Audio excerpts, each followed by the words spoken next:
Welcome to the Compass Audiocast. I'm your host, Hawa Kambian. Prepare to revisit the compassionate wisdom many of us heard in our youth so that we can mindfully apply it to reimagine a future of work that we can all shape for the better. Welcome back to the Compass Audiocast. Thrilled to have you here. So today's quote reads, "When I have work to do, I feel needed." What this meant to me in childhood was that being needed means that I'm useful and that I'm doing something good that will please the people who need me.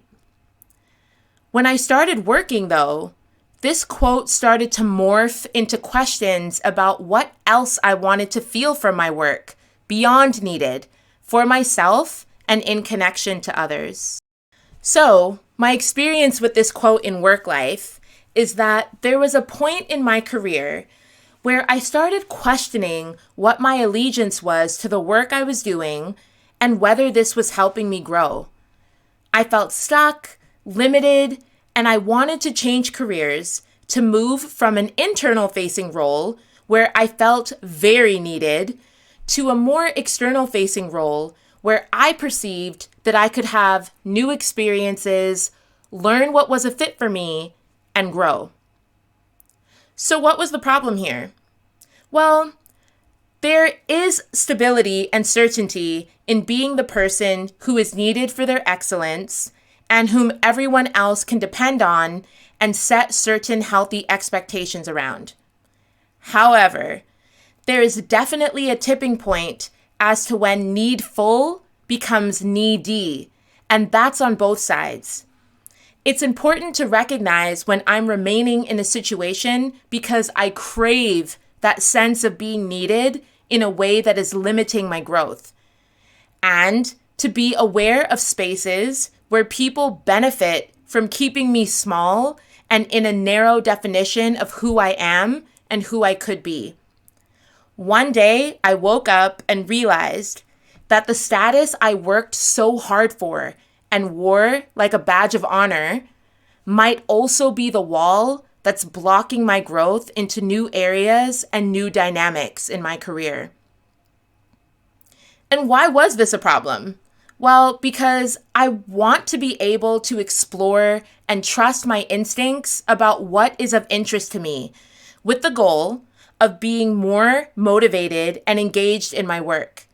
This way, I'll have more consistent energy to keep showing up, learning new things about myself, my work, and others. Those are intangibles of added value and being an independent thinker who is building the future of work. So let's jump into bridging. I was frustrated and honestly quite bitter about the situation I was in. When I get to the point that I feel like I can keep a system running with my hands tied behind my back, that's stagnation of my creativity, growth, and transformation. Equally, when those tied hands limit me from reaching for more, that's suppression of my creativity, growth, and transformation. Separate and similar. As a creative person, I sometimes find myself put in a box that is labeled who you are and what you're capable of. And I was slowly beginning to realize that I didn't agree with that, and so something had to change. The positive state I was after was around setting my sights on being energized by new skills, contexts, and dynamics to adapt towards. I was seeking greater visibility in terms of all of these transferable skills that I had that had strong potential for adding value and depth to strategy execution in new businesses and industries. And this is actually so important when it comes to our work experience development because we're often encouraged to tamp down and suppress our negative or ugly emotions. And when I look back at my career, the darkest, weariest, and most hopeless moments were when I knew I was on the upswing of something new. When we can have compassion for those gross and overwhelming feelings, we can start asking ourselves deep questions and get curious. For me, it made me realize that hanging on to something I was increasingly emotionally disconnected from was only going to deepen the feelings. And so I had to become more aware of that and more comfortable with the idea of change. It also helped me reflect on how independent, dependent, or codependent this feeling of need connected to my work was, and whether that was a relationship I wanted to keep creating. The future of work is going to see professionals and founders more clear about how the routines and systems they have are serving a positive experience that they are more aligned than obligated towards. What does it look like today when that feeling starts to creep up of an unhealthy or even unproductive level of internal need or attachment to my work? First, let mindfulness guide. I'm one of those people who can go down a rabbit hole when something is so present in my mind, whether it's something frustrating that I'm trying to solve or something motivating and exciting that I'm creating new ideas around. These aren't just fleeting thoughts. They are hints and nudges towards areas to more deeply explore. My business was born of going back to key ideas that kept coming up in my consciousness, and by giving them shape, depth, and purpose. Not everyone will go down that path, but the point is, by exploring what is top of mind for you, you can channel more of that creativity that will help you get unstuck.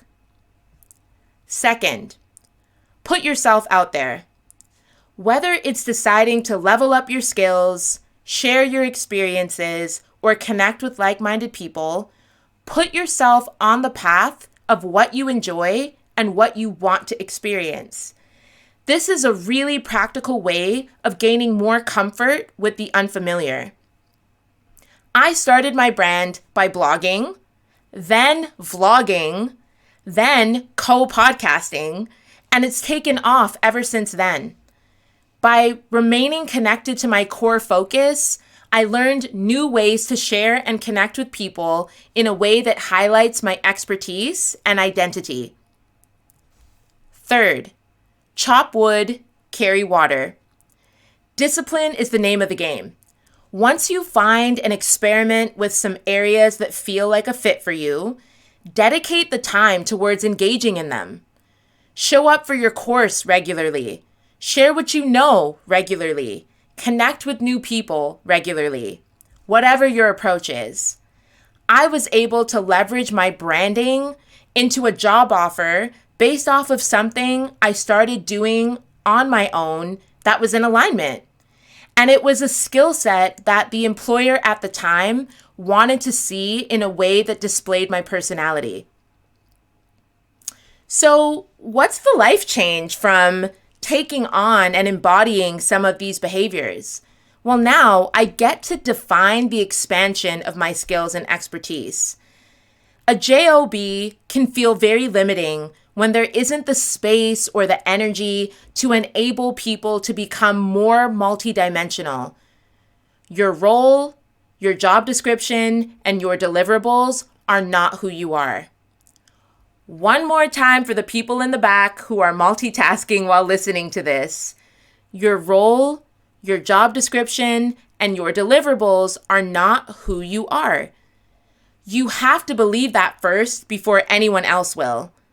It also means that when you come into new roles with like-minded people, there's a higher chance that you'll be able to collaborate and shape the role you want that is mutually beneficial. And this often leads to a higher potential for sustainability in those jobs and in those workplaces. This is all connected to my definition of success because I get to give myself permission to be who I am. And that's really what a personal brand is. Not so much the curated, overdone headshot, but the authentic exchanges that I'm not just willing, but overjoyed to commit myself to as a way of connecting with other like-minded people. like many of you who are listening right now. It's no longer about following the crowd and feeling needed from a place of validation. I'm definitely not saying that every single work experience will tick all of your creative and growth boxes. However, it's on us to define those shapes for ourselves so that it's incredibly clear when an opportunity is not going to be a fit for who you are stepping into. Now, I get to feel needed from a place of my experience of joy, belief, and commitment to a future of work vision, knowing that others value and appreciate my ability to show up uniquely and authentically. Thanks for tuning in to the Compass Audiocast, where we bridge past, present, and positive for the future of work. Please like this post if you found it useful, share it with someone who may need to hear it, and subscribe if you want to be notified when our next one comes out. Also, I want to chat with you and connect on these topics. So sign up for our waitlist for our free mastermind conversation on personal branding that will be happening in March. All the details are in the description box, and I'd love to be able to dig into your experiences and challenges as you navigate with your compass throughout your career. Leave me a comment to share what kind of work makes you feel needed in a balanced way, and what kind of work makes you feel needed in a way that drains and depletes you. Thanks, and I'll see you on the next one.